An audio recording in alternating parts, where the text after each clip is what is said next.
Okay, we're on First Chronicles chapter 7. Advice for those who are married.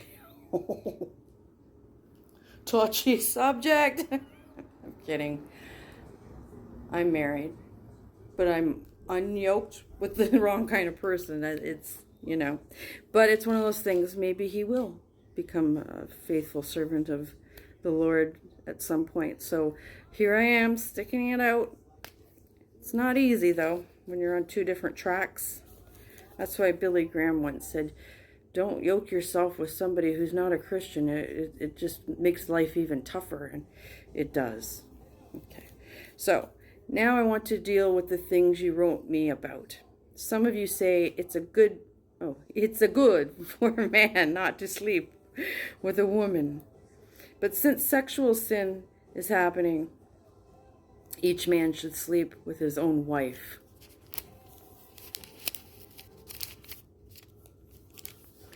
And vice versa. And each woman should sleep with her own husband.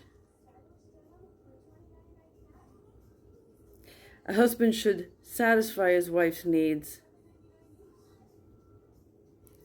And a wife should satisfy her husband's needs. I'm kidding. The wife's body does not belong only to her. It also belongs to her husband. In the same way, the husband's body does not belong only to him. It also belongs to his wife. You shouldn't stop giving yourselves to each other. You might possibly do this when you both agree to it. And you should only agree to it to give yourselves time to pray. Then you should come together again in the same way, in that way. Satan will not tempt you when you can't control yourselves. I say those things to you as my advice, not as a command. I wish all of you were single like me. I'm not saying anything. But you each have your own gift from God. One has this gift and another has that one. I speak now to those who are not married. Okay, listen, crowd. Okay? I also speak to widows. It is good for you to stay single like me, but if you can't control yourselves, you should get married. It is better to get married than to burn with desire. I give a command to those who are married. It is a direct command from the Lord, not from me. A wife must not leave her husband, but if she does, she must not get married again, and that's exactly what I would never want to do anyways. Or she can go back to her husband, and a husband must not divorce his wife. I also have something to say to everyone else. That's the rest of you. It is from me, not a direct command from the Lord. Suppose a brother has a wife who is not a believer, and she is willing to live with him, and he must not divorce her. Here we go. Yeah. And suppose a woman has a husband who is not a believer. If he is willing to live with her, which he is, she must not divorce him. Then the unbelieving husband has been made holy through his wife. The unbelieving wife has been made holy through her husband. If that were not the case, your children would not be pure and clean, but as it is, they are holy. I have 2 grown daughters. They're adults. I have grandchildren. It brings me peace to read that, But if the unbeliever leaves, let that person go.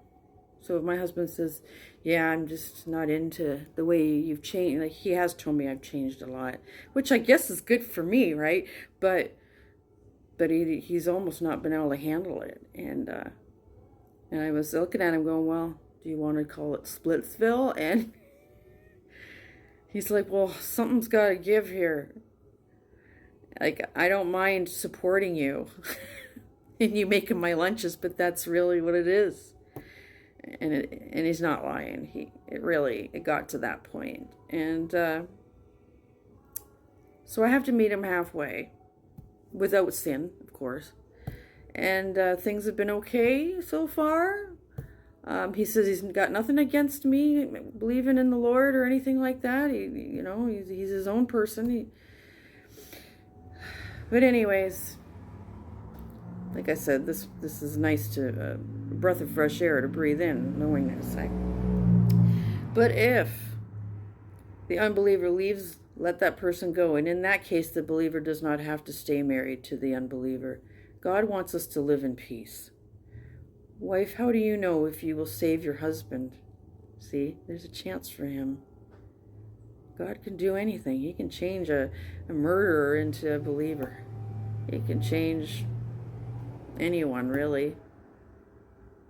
Husband, how do you know if you will save your wife? Oh, this is a long one.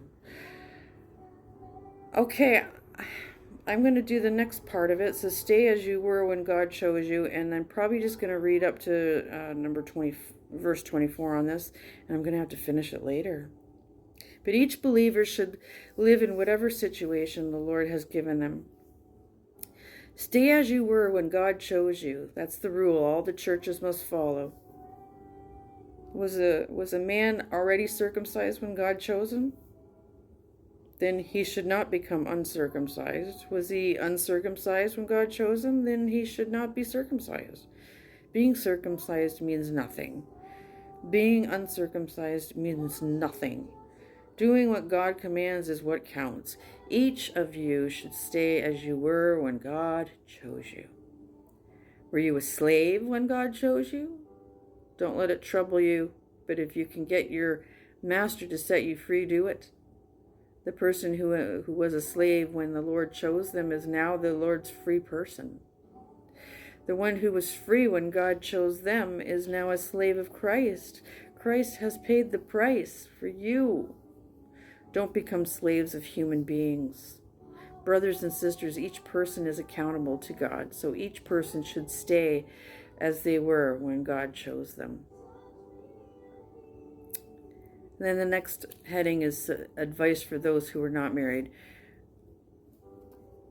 And we're at 7 minutes and 30 seconds, and I just don't feel like I'm going to be able to get that done. So I'm going to have to come back and finish this later on, because I'm going out today. I'm going to go have a meal with my dad. My daddy. Yes, he's a Christian for more than 40 years. And that's all we sit there and talk about the whole time is he forgets a lot of stuff. So it's a good thing we do sit. And it's kind of like our own little Bible study together, because he forgets a lot of that stuff. And I'll remind him and he goes, oh, yeah. So he's 81. He's up there. He's sweet. He's a good guy. Really, he really is. I was so fortunate to have a dad like that in my life. I still am. We were always close when I was a kid, and I was going through a lot of problems. My dad, he was my rock, and he was more like a friend to me, and we were like that. We were close. But he got remarried because my mom and dad divorced because personal reasons that I shouldn't really share on here. And then we stopped talking for a while and really didn't bother with each other as much. And then just before my mom passed away, which was several years ago, my dad and I started meeting up once a week and getting together and having coffee and getting a relationship again. And since then, we kept it up, and we're just as close now as we were when I was a kid. So it's nice. It's nice having that relationship. I always thank the Lord for giving me a dad like that. And not time for a message. Okay, so blabble blabble. Sorry about that. I am going to come back on and read the rest of that later, and Psalms. And then Bible plan tonight, and it's the last one. I goofed up. And I said that we were on 8 of 10, but it was 9 of 10 last night. So we got one left, and then we're on to a new one. Bye for now. Oh, sorry. Bye for now.